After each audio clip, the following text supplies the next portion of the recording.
طرابلسي إلى كانتي ثم اسماعيل دياكيتي حاول التصويب.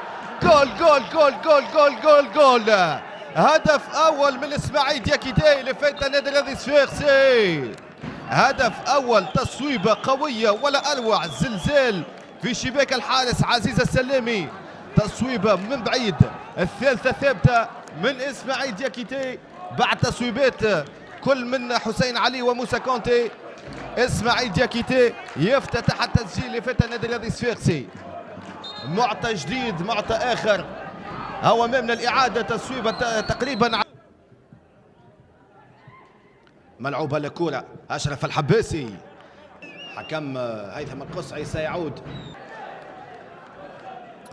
ميدان ويعطي، يتقدم أشرف الحباسي، يتقدم الحباسي.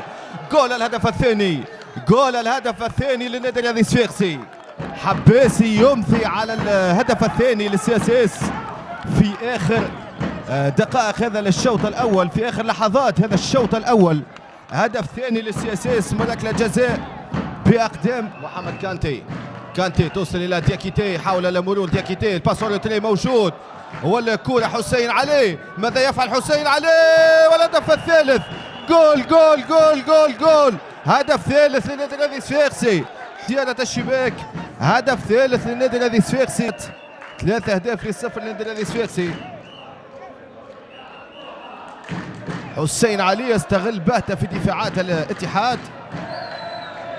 أو أمامنا الإعادة، حسين علي كان ودياكيتي كان في الباس روتري بعد التوغل على الجهة اليسرى. محمد كانتي،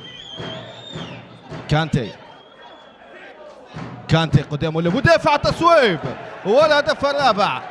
كانتي يضيف الهدف الرابع للنادي.